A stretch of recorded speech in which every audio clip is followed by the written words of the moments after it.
Asalaamu calaykum daawadayaal, halkani waa Garaa TV. qodobada aad xilligani ku daawan doontaan wararkeenana waxaa ka mid ah dowladda federaalka ee Soomaaliya oo ku dhawaaqday in isbedel lagu sameynayo gudiyada doorashooyinka ee dalka kadib markii rabshado ay soo abaabuleen mucaaradku ay ka dhaceen magaalada Muqdisho. xukuumadda Kenya oo ka jawaabtay go'aankii ay dowladda Soomaaliya xiriirka ugu jartay sheegtana inay magacowday gudi ka shaqeynaya arrinkani.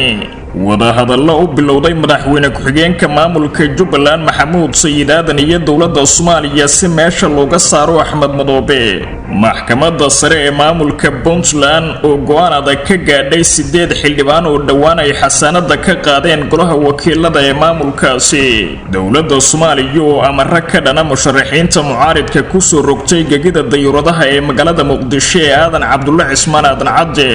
iyo madaxweynaha Mareykanka Donald Trump oo cunaqabatayn adag ku soo rogay wadanka Turkiga. qodobadaasi iyo kuwo kale ayaa daawan doontaan haddii Allaha awoodda leh raalli ka noqday. diyaar garooba saaxiibayaal.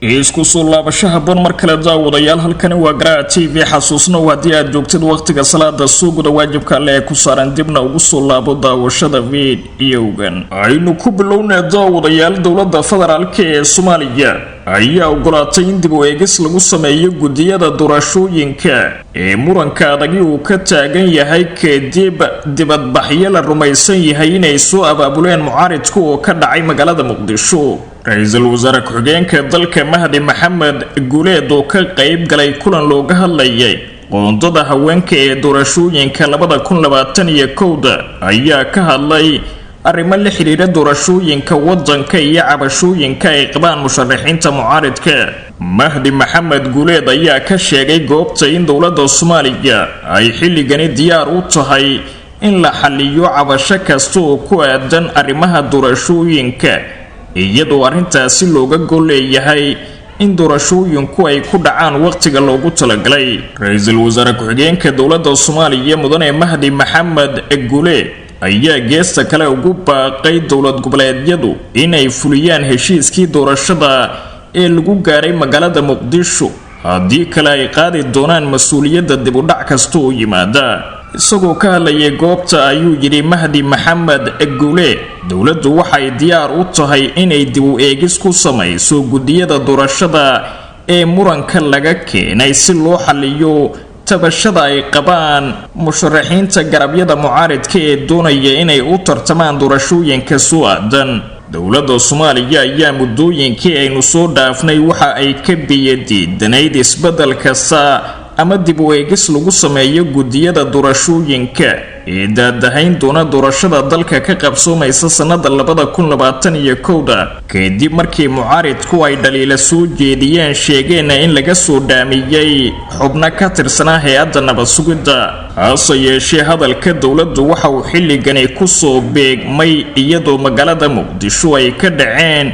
dibadbaxyo looga soo horjeedo madaxweyne Farmaajo, inkastoo ay xakameeyeen ciidamada dowladda iyadoo meelaha qaarna ay rabshado isku bedeleen. dhanka kalena xaaladda magaalada Muqdisho ee xarunta dalka ayaa degan kadib xaafado ka mid ah way ka dhaceen dibadbaxyo rabshado watay, iyadoo meelaha qaarna ciidamada ammaanku ay adeegsadeen rasaas nool. banaanbaxani ujeedkiisu ahaa in magaalada Muqdisho oo dhan uu ka dhaco ayna soo abaabuleen midowga musharaxiinta ayaa u qabsoomi waayay sidii loogu talagalay. dowladda Soomaaliya ayaa saacado ka hor ka war heshay isku dayga banaanbaxa, waxayna ciidamo geysay qaybo badan oo ka mid ah isgoysyada istiraatiijiga ah ee magaalada Muqdisho, kuwaasi oo sabab u noqday in si weyn loo xakameeyo dibadbaxyada. ciidamada ayaa xiray inta badan wadooyinka muhiimka ah iyo goobaha laga filan karay dibadbaxyada, waana tan keentay in banaan bixi laga filayay dhanka koonfurta magaalada Muqdisho uu dhici waayay. hase yeeshee dibadbaxyo laga qorsheeyay qaybo kale oo ka mid ah magaalada ayaa iyaguna u socday si gabaabisa, waxaana intooda badan ka hortag ku sameeyay ciidamada dowladda Soomaaliya. banaanbax ka dhacay isgoyska Fagax ee magaalada Muqdisho ayaa ciidamada booliisku ee halkaasi ku sugnaa waxay rasaas ku fureen dadka dibadbaxa dhigayay waxaana ciidamo deegaanka ah oo goobta ka dhowaa la sheegay in loogu talagalay in ay ilaaliyaan dibadbaxayaasha islamarkaana ay ka difaacaan ciidanka dowladda Soomaaliya waxaana rabshadihii ka dhacay isgoyska Fagax ka dhashay khasaare iskugu jiray dhimasho iyo dhaawac وهجاج إن زود يالو وركا مقلباهيها جراتيف يا لسعوتان هاتنا كينيا دولة ودنكا كينيا يا كجواب تيجوان كي كسو بحي دولة الصومالية لحريري حرير كادينا عدب لما سيد اللو جري كينيا وحانا قاضي طلابا كتل مامتين حلو قرادين يحيي صد لبدا ودن فينك دولة كينيا سيروس أوغونا ayaa sheegay in Kenya ay dhistay guddi ay u xil saartay inuu raadiyo xalinta khilaafka kala dhaxeeya Soomaaliya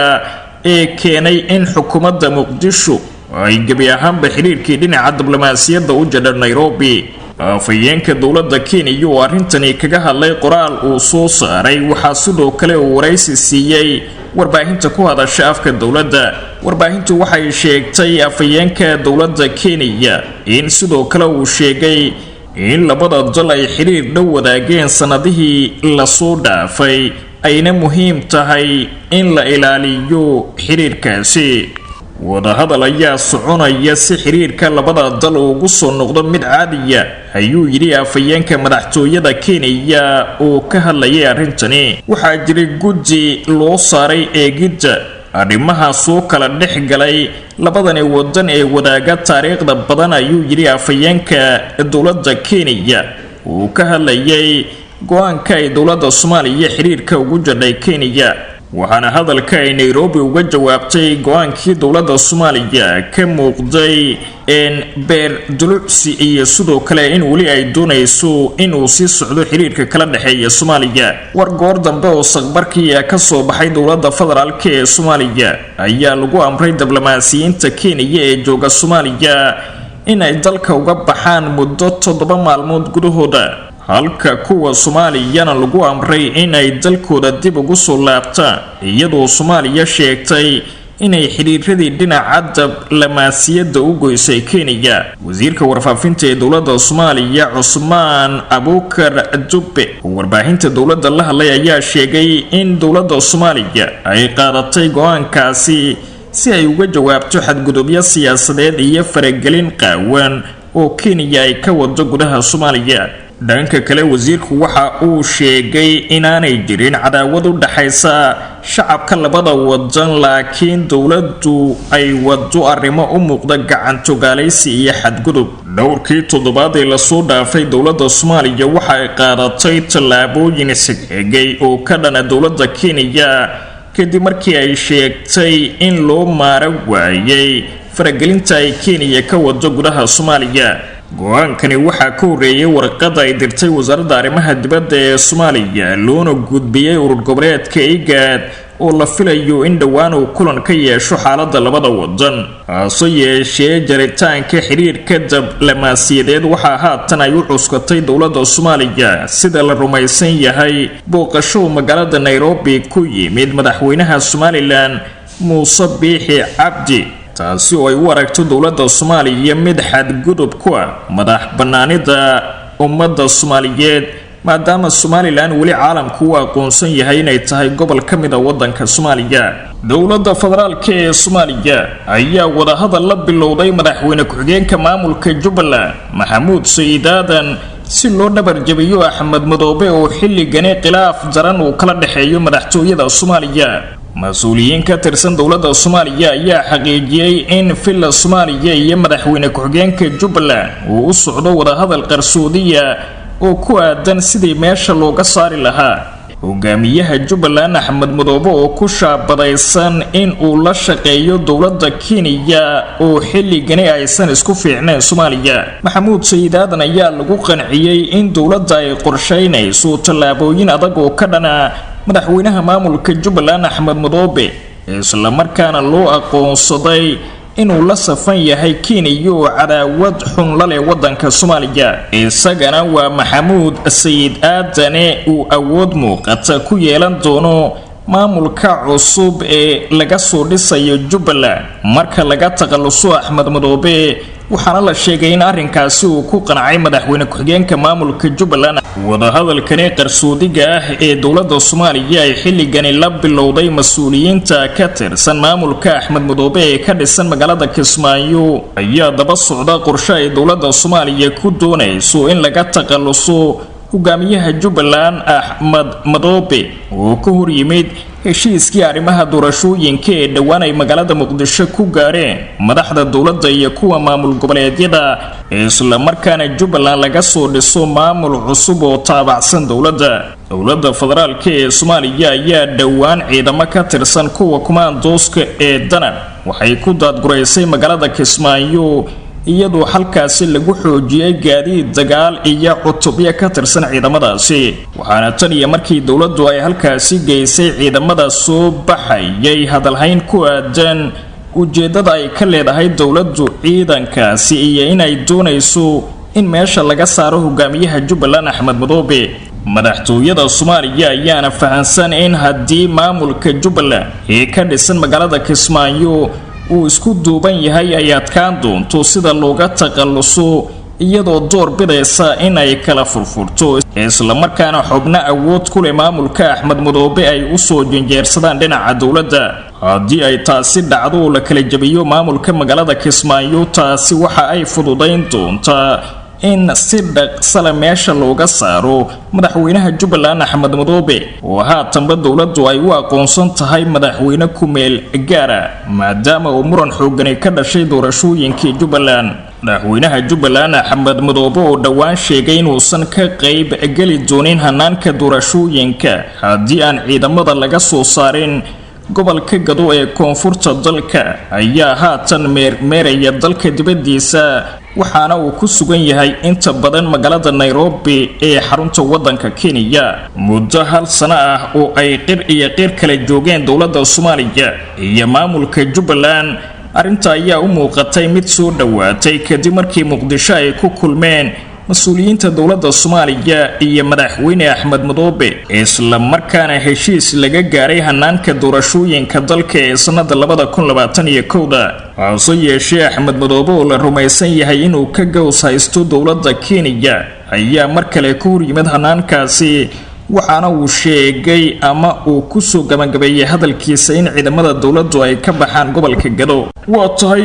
maxkamadda sare ee maamulka Puntland ayaa xukun kama dambaysa ka soo saartay dacwadda 8 xildhibaan oo ka tirsanaa baarlamaanka Puntland kuwaasi oo horaantii bishani ay xasaanada kala noqdeen golaha wakiilada kale ee Puntland maxkamadda sare ee dowlad goboleedka Puntland ayaa ayeeday go'aankii baarlamaanka Puntland waxayna amartay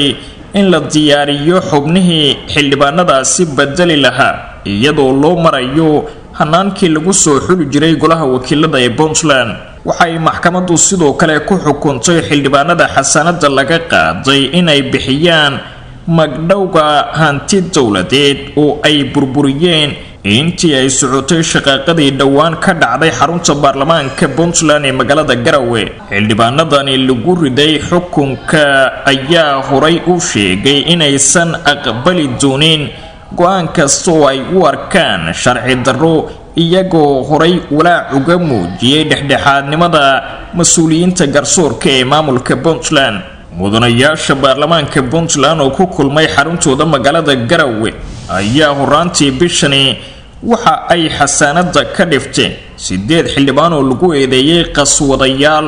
iyo in ay maamulka majaxaabinayaan laakiinse xildhibaanadani waa ay ka soo horjeesteen tallaabadaasi iyagoo tilmaamay in sharciga Puntland uu noqday mid lagu tumanayo isla markaana aysan aqbali doonin go'aan kasta oo dhinac u janjeera xildhibaanada xasaanada laga qaaday ayaa kala ah Cabdiqani Abshir Jaamac Cabdi Jamaal Cismaan Maxamed Cabdi Casiis Saciid Maxamuud Axmed Caalin محمود ورسمة برة سليمان فرح عيسى عبد الرحمن محمد محمود وحنا دمان تودا يحلي جنسيدا سي كوايين حبين مدي قلها وكيلة Puntland iyadoo dib loo guda galayo in la soo xulo 8 mudan oo bedeli doona isla markaana matalaya golaha wakiilada ee Puntland. go'aankani ay soo saartay maxkamadda sare ee Puntland ayaa sidoo kale waxa laga cabsi qabaa in uu arrintaasi fogeeyo haddii ay falcelin sameeyaan wakiilada xasanada laga qaaday. dowladda federaalka ee Soomaaliya ayaa amar cadaadis ku ah musharaxiinta mucaaridka ku soo rogtay gegida diyuuradaha magaalada Muqdisho ee Aadan Cabdulle Cismaan. hay'adaha amniga ee garoonka diyaaradaha magaalada Muqdisho ayaa xayiraad ku soo rogay in aysan garoonka gudaha u gali karin dadweynaha soo dhaweynta u tagaya garoonka, waxaana sidoo kale laga mamnuucay inay garoonkaasi gudaha u galaan kooxaha fanka iyo barbaarta gaashaaman oo marar badan mas'uuliyiin ku soo dhaweeya garoonka Aadan Cabde. amarkani ka soo baxay dowladda Soomaaliya ayaana lagu fuliyay musharaxa madaxweyne ee Cabdi Xabiib Yaasiin oo noqday musharaxii ugu horeeyay ee la kulma amarkani ka soo baxay dowladda Soomaaliya, kaasi oo dhigaya in dadka laga mamnuuco inay gudaha u galaan gudaha aeroboorkaasi. go'aamada dowladda ee ku wajahan aeroboorka ayaa la rumaysan yahay in loola jeedo musharaxiinta mucaaridka ee dowladda Soomaaliya kuwaasi oo marar badan u safra dalka dibadiisa deetana si diiran loogu soo dhaweeyo garoonka Aadan Cabde. marka ay musharaxiintu safarka u galaan dalka dibadiisa dibna ay u soo laabanayaan waxaa loogu sii diyaariyaa gudaha aeroboorka qaybo ka mid ah bulshada, mas'uuliyiin kale iyo sidoo kale koox faneedyo halkaasi kaga qayb qaata soo dhaweynta. musharaxani la kulmay amarka dowladda ee Cabdi Xabiib Yaasiin ayaan loo ogolaan in gudaha aeroboorka lagu soo dhaweeyo, taa badalkeeda dadka oo dhami waxay ku sugayeen banaanka garoonka, waxaana uu baaq u diray madaxda dowladda kadib dhacdadaasi. waan ognahay in jalaafooyin ay jiraan, sidoo kalena la diiday in aad gudaha u soo gashaan garoonka si aad ii soo dhaweysaan. waan ka xumahay intaasi idinku dhacday, balse dadka mas'uulka ka waqtigeeda ayay ka jawaabi doonaan, ayuu yiri musharaxaasi lagu soo dhaweynayay magaalada Muqdisho. waxaana amarkani daba socday in dowladda Soomaaliya ay ka hortagayso dadweynaha badan ee taageerada siyaasadeed ka sameeya gudaha garoonka Aadan Cabde ee magaalada Muqdisho, ayagoo inta badan caleemaha u ruuxaya musharaxiinta mucaaridka ah ee dowladda. amarkani ayaa sidoo kale warar soo baxaya ay sheegayaan inuusan saameyn doonin madaxda dowladda federaalka ee Soomaaliya, gaar ahaan madaxweyne Farmaajo, ra'iisul wasaaraha iyo gudoomiyaha baarlamaanka ee dowladda Soomaaliya. arrintani waxaa sidoo kale laga cabsi qabaa in ay dabka ku sii shido xiisada u dhaxaysa dowladda iyo garabyada mucaaridka, maadaama iyagana loo diidayo in gudaha aeroboorka loogu soo galo halka madaxda dowladana aysan jirin cid hor joogsanaysa. dowladda Soomaaliya waxay waday muddooyinkii aynu soo dhaafnay isku dayo ay ku xakameynayso dhaqdhaqaaqa siyaasiyiinta mucaaridka ah kuwaasi oo iyaga qudhoodu howlo qalqalgelina ka wada magaalada Muqdisho. hogaamiyaha dalka Turkiguna waxa uu ka jawaabay cunaqabatayn culus way ku soo rogtay dowladda Mareykanka, taasi oo qosayn doonto waxyaabo gaar ah. dowladda Mareykanka ayaa cunaqabatayntan si gaar ah u saartay wasaaradda gaashaandhigga ee dalkaasi Turkiga oo ay amar ku soo saartay inaan wax huba laga iibin karin dalka Turkiga. cunaqabataynta ayaa sidoo kale lala tiigsaday maamulka sare ee wasaaradda gaashaandhigga ee wadanka Turkiga, iyadoo sidoo kalena cunaqabataynta ay barbar socoto curyaamin dhinaca dhaqaalaha. dowladda Turkiga oo ka jawaabtay ayaa ku hanjabtay inuu xumaan doono xiriirka Mareykanka iyo Turkiga haddii laga noqon waayo cunaqabatayntani lagu soo rogay Turkiga. madaxweynaha muddadiisu ay sii dhammaanayso ee Mareykanka Donald Trump oo si xawliya u wada go'aamo ka gaarsiisa ayaa sidoo kale wadanka Suudaan ka saaray liiska madow ee dalalka taageera argagixisada, waxayna ku dhawaaqday isbedel weyn oo ku yimid xiriirka kala dhaxeeya dalkaasi 2 bilood kadib markii dalkaasi Carbeed uu xiriir la yeeshay Israa'iil. tallaabadani ayaa albaabka u furaysa gargaarka deynta oo laga cafinayo iyo maalgelin uu helayo waddanka Suudaan oo hadda ku jira xaalad kala guur siyaasadeed iyo dhaqaale xumo oo uga sii daray safarka COVID-19. madaxweynaha Mareykanka Donald Trump ayaa bishii Oktoobar ku dhawaaqay in Suudaan laga saarayo liiska dalalka taageerada argagixisada 27 sano kadib markii Washington ay qalinka ku xariiqday in Suudaan ay gabaad siiso mitidiinta Islaamiga. Safaaradda Mareykanka ee Khartoum ayaa sheegtay in tallaabadani ay rasmi laga dhigay isla markaana xogayaha arrimaha dibadda ee Mareykanka Mark Pompeo ayaa xaqiijiyay in ku calaamadaynta Suudaan ee dal taageera argagixisada si rasmi ah haatan uga laabtay Mareykanka. wararkii ugu dambeeyay Soomaalida iyo caalamka wanaag intaas nabadey.